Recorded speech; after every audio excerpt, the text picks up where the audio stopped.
আসসালামু আলাইকুম ওয়ারাহমাতুল্লাহি ওয়াবারাকাতু। আপনি কি নিজেকে একজন মুমিন মনে করেন?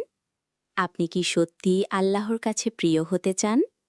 আপনি কি চান আপনার প্রতিটি কথা, প্রতিটি কাজ, এমনকি আপনার নীরবতাও আপনাকে জান্নাতের দিকে নিয়ে যাক? তাহলে আজকের এই আলোচনা শুধু শোনার জন্য নয়, এটা আপনার জীবন বদলে দেওয়ার জন্য।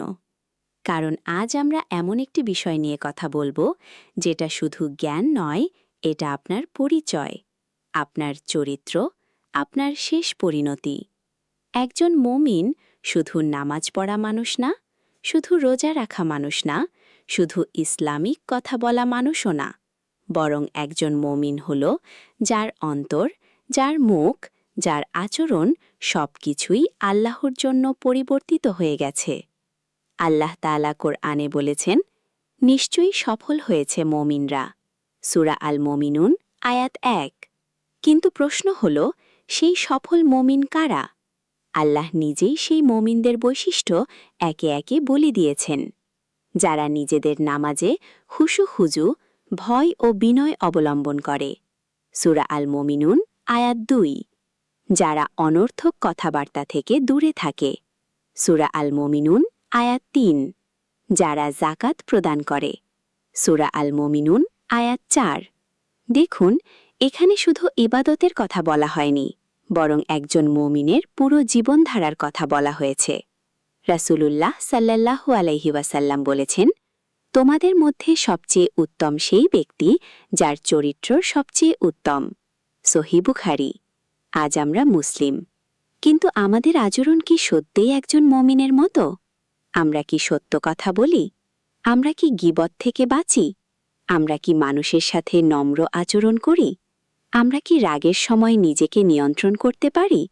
নাকি আমাদের নাম মুসলিম, কিন্তু আচরণ সম্পূর্ণ উল্টো? আজকের এই ভিডিওতে আপনি জানতে পারবেন একজন সত্যিকারের মুমিনের ১৫টি শক্তিশালী বৈশিষ্ট্য, যা কোরআন ও সহিহ হাদিস দ্বারা প্রমাণিত। এই ভিডিওটি শুধু জ্ঞান দেবে না, এটা আপনাকে নিজের সামনে দাঁড় করাবে। আপনি নিজেই বুঝতে পারবেন আপনি আসলে কোথায় দাঁড়িয়ে আছেন। তাই অনুরোধ থাকবে, ভিডিওটি শেষ পর্যন্ত দেখুন, কারণ শেষের অংশে এমন কিছু কথা থাকবে যা আপনার অন্তর কাঁপিয়ে দিতে পারে।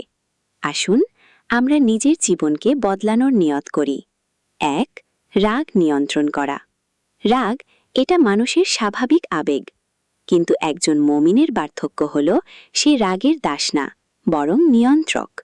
রাসূলুল্লাহ সাল্লাল্লাহু আলাইহি ওয়াসাল্লাম বলেছেন, শক্তিশালী সে নয় যে কুস্তিতে জয়ী হয়, বরং প্রকৃত শক্তিশালী সে যে রাগের সময় নিজেকে নিয়ন্ত্রণ করতে পারে। সহিহ বুখারী। আল্লাহ বলেন, মুত্তাকিরা তারা যারা রাগ সংবরণ করে এবং মানুষকে ক্ষমা করে। সূরা আলে ইমরান আয়াত ১৩৪।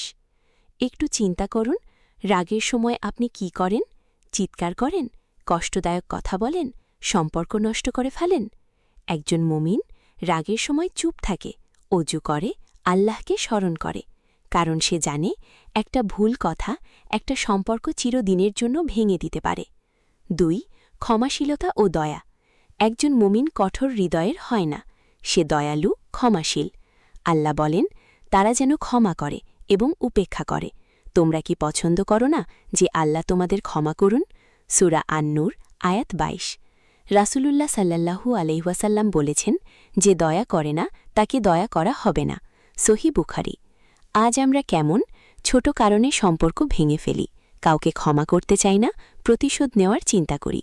কিন্তু একজন মুমিন ক্ষমা করে দেয়, যদিও সে পারত প্রতিশোধ নিতে, কারণ সে জানে আজ আমি ক্ষমা করলে কাল আল্লাহ আমাকে ক্ষমা করবেন। ৩. গীবত, অপবাদ ও মন্দ কথা থেকে দূরে থাকা। একজন মুমিন কখনো মানুষের সম্মান নিয়ে খেলে না। আল্লাহ বলেন, তোমরা একে অপরের গীবত করো না। তোমাদের কেউ কি তার মৃত ভাইয়ের গোশত খেতে পছন্দ করবে? সূরা আল হুজুরাত আয়াত ১২। এই আয়াতটা কল্পনা করুন, গীবতকে আল্লাহ তুলনা করেছেন মৃত ভাইয়ের মাংস খাওয়ার সাথে। রাসূলুল্লাহ সাল্লাল্লাহু আলাইহি ওয়াসাল্লাম বলেছেন, মুসলিম সেই ব্যক্তি যার জিহ্বা ও হাত থেকে অন্য মুসলিম নিরাপদ থাকে। সহিহ বুখারী। আজ আমরা কি করছি? পেছনে সমালোচনা করি, অপবাদ দেই, সোশ্যাল মিডিয়ায় অন্যকে অপমানজনক কমেন্ট করি, কিন্তু একজন মুমিন মানুষের সম্মান রক্ষা করে, যদিও সে নিজে কষ্ট পায়। 4. মানুষের সাথে উত্তম আচরণ। একজন মুমিনের সবচেয়ে বড় পরিচয় তার আচরণ।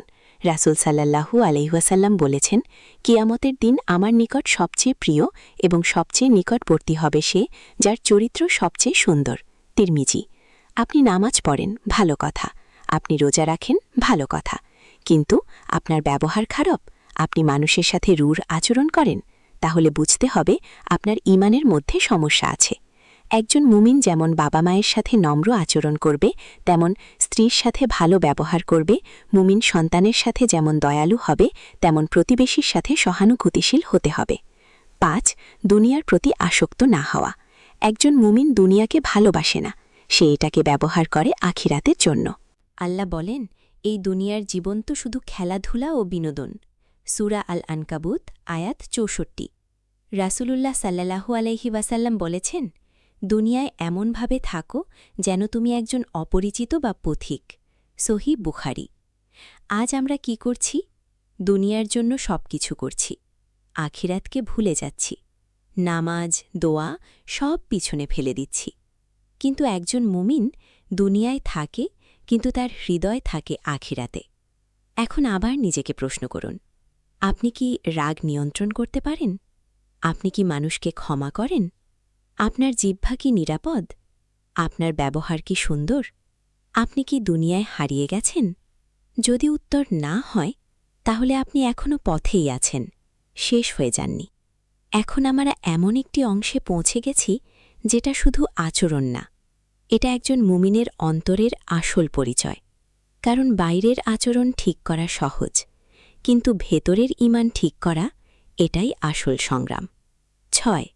আল্লাহর স্মরণে থাকা। একজন মুমিন কখনো আল্লাহকে ভুলে থাকে না। আল্লাহ বলেন, তোমরা আমাকে স্মরণ করো, আমিও তোমাদের স্মরণ করব। সূরা আল বাকারা আয়াত 152।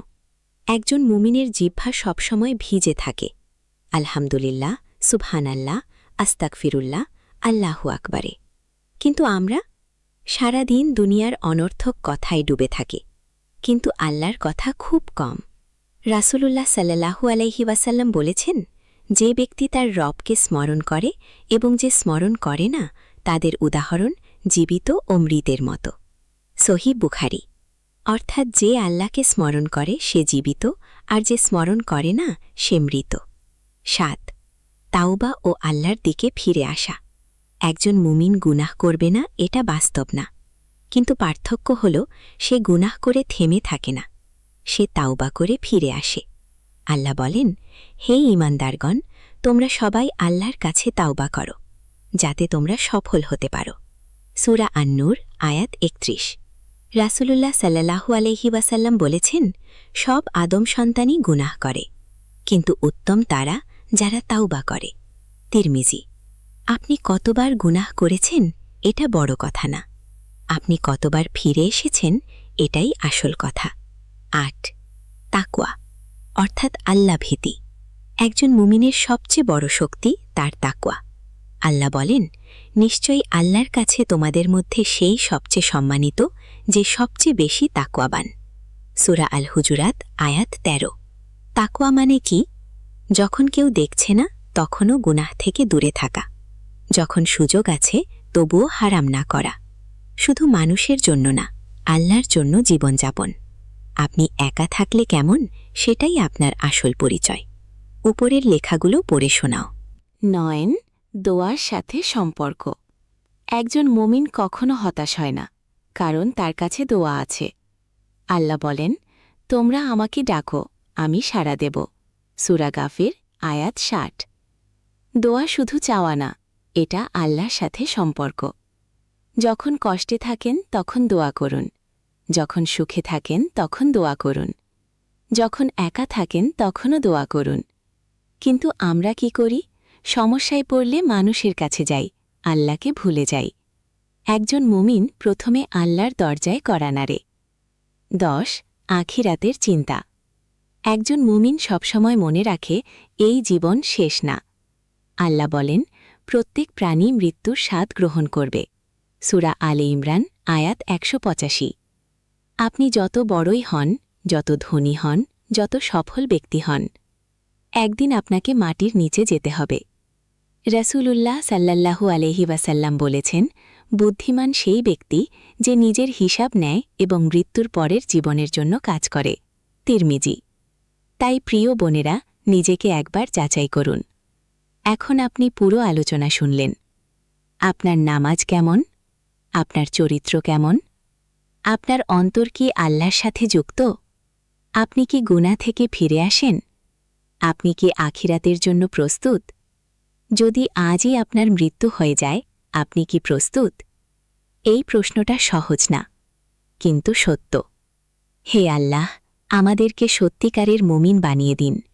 আমাদের অন্তরকে পরিশুদ্ধ করুন, আমাদের চরিত্রকে সুন্দর করুন, আমাদেরকে গুনাহ থেকে বাঁচান এবং তওবার তৌফিক দিন।